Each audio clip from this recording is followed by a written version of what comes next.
have nuclear weapons. I've been saying that for 30 years. I would never allow that to happen. Also tonight, a stunning election victory for the opposition in Hungary. Trump's ally Viktor Orban is defeated. And the Olivier Award goes to Paddington. Paddington gets his paws on 7 awards at the Oliviers.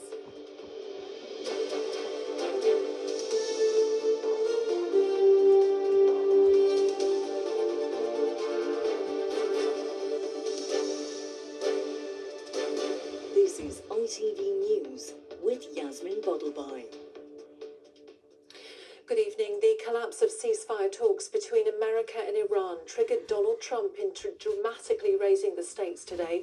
He threatened the US Navy would immediately begin a blockade to stop ships from entering or leaving the Strait of Hormuz, the vital shipping route. The escalation risks further spikes to oil and gas prices. Our international editor Emma Murphy reports from Tehran. After 21 hours of negotiations, a departing vice president brought confirmation the chances of lasting peace between the US and Iran were disappearing almost as fast as the vice president himself. Before taking off, Mr. Vance acknowledged the failure of the day, placing the responsibility on the Iranians as they did on the Americans. The bad news is that we have not reached an agreement. And I think that's bad news for Iran, much more than it's bad news for the United States of America. So we go back to the United States, having not come to an agreement. We've made very clear what our red lines are, what things we're willing to accommodate them on, and what things we're not willing to accommodate them on. And we've made that as clear as we possibly could. And they have chosen not to accept our terms. As the Pakistani mediators said farewell to the American delegation, it became clear the sticking point remained Iranian sovereignty over the Strait of Hormuz, along with issues around the nuclear file and a ceasefire in Lebanon. With the failure of the talks came confirmation from President Trump of another attempt to bring Iran to heel, seeking to blockade the Strait of Hormuz and the transit of Iranian oil, much of which is sold to China and India. We didn't get there on the important issue. They want to have nuclear weapons. They're not going to have nuclear weapons. I've been saying that for 30 years. I would never allow that to happen before I was in politics. And that country will not have nuclear weapons. Most countries shouldn't be allowed to have, but that country will not have nuclear weapons. And so the big question is where this goes from here. Will the ceasefire hold, or will there be a return to war? It's hard to see what a return to war would do, apart from cause further harm. It has not achieved the American war aims in the past 40 days. It seems unlikely that another 40 would. The Iranian delegation left for Iran, having sat face-to-face with representatives of an administration which has killed many of those who might have been part of these talks and threatened their lives too.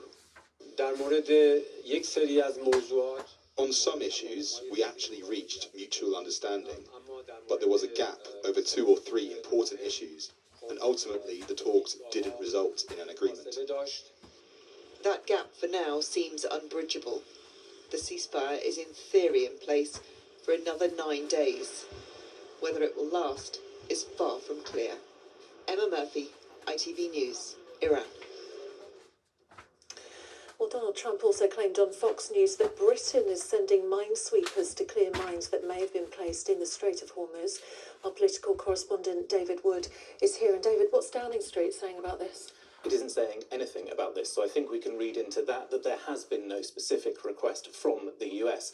But what Downing Street is saying tonight is that the Prime Minister has spoken to French President Emmanuel Macron. The pair have discussed the strategic importance of the Strait of Hormuz and specifically working as part of a wider coalition of partners, the readout said, to protect the freedom of navigation through that strait. Now, we know that sending minesweepers is one option to help do that, but I'm told it's just one of a number that are being scoped out by the UK with a series of other allies. Don't forget the Prime Minister has always said that any military involvement from the UK will be defensive, not offensive, so I understand there'll be no UK involvement in any US blockade. That doesn't mean minesweepers will not go once any blockade is over. The Prime Minister is really trying to show that he is an international leader here, and I think we'll be working quite hard on that this week. But MPs return to Westminster tomorrow. They're worried the longer this goes on that the cost of living is only going to go up. It's actually the domestic pressures that I think will be the real problem for the Prime Minister. OK, David, thank you.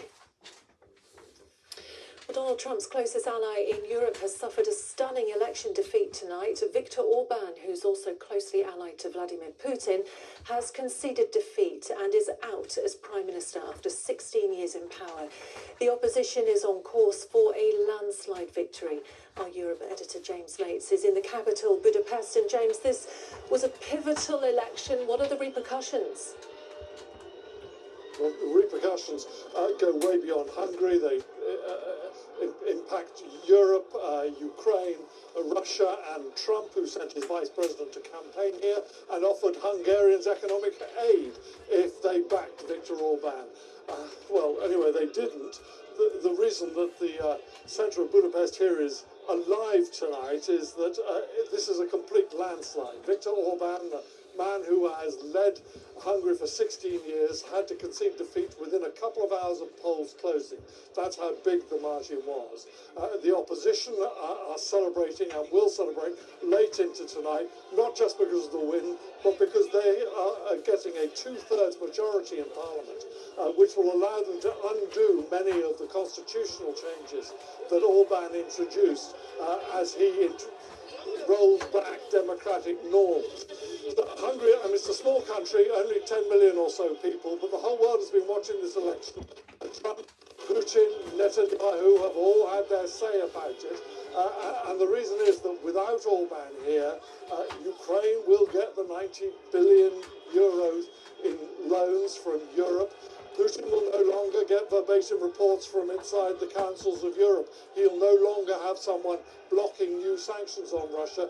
And Trump's project to expand his MAGA movement into Europe has suffered a huge setback. So a small country, very consequential election. OK, James, thank you very much from a very noisy Budapest. Thank you. Sport now, and history could be repeating itself at the Masters, with Rory McIlroy and Justin Rose once again battling it out to get hold of a green jacket. Rose came second to McIlroy last year and started this year's final round 4 shots off the lead. But shots like this one at the 7th hole have put him to within 1 shot of McIlroy, who is out in front. Both players are still out on the course as we speak. And finally tonight, the marmalade-loving bear Paddington is celebrating sweet success at the Olivier Awards. The musical triumphed with 7 trophies, including a joint Best Actor in a Musical Award for James Hamid and Artie Shah, who together play the role. Our entertainment reporter Rishi Davda reports from the Royal Albert Hall.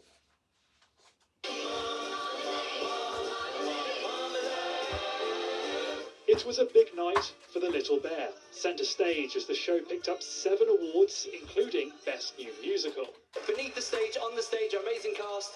Behind the stage, in front of the stage, thank you so much. McFly's Tom Fletcher wrote the music and lyrics for the production, a weighty job to take on. Yeah, there was definitely times where it felt like, there was a lot of pressure, and having the responsibility of this character that is so well loved and so well known. You were just brilliant. You were so talented. James Hamid and Artie Shah, who between them make Paddington act, sing and dance, picked up Best Actor. Critics loved the play, much like audiences. The kids, you can hear them in the audience, and at the end, at the stage door, you get people of all ages, so many different generations. Oh, what a lovely work. It was heavy hitters galore. Helen Mirren and Sir Ian McKellen presented. Dame Elaine Page was honoured with a special award, and Rosamund Pike won Best Actress. I can't believe it. I can't believe it. The Oliviers has celebrated the best of board treading for 50 years, but theatre has faced criticism over high ticket prices, something stars believe needs to be addressed. It's absolutely existential, that it's affordable. You arrive as a group of strangers sitting in a dark room and you experience something together, and that's magic. I hope to continue to be part of things that are that way, to work with theatres that do have price caps on certain seats. If something doesn't turn around, it's going to become just an event for the wealthy, and it's not what it should be. Inside Paddington, the musical reigns supreme. For its cast and creatives, it was an evening sweeter than marmalade. Rashid After, ITV News. That's it. The weather forecast is next. Good morning, Britain is here from 6 o'clock in the morning with all the latest headlines from all the team here. Sleep well. Good night.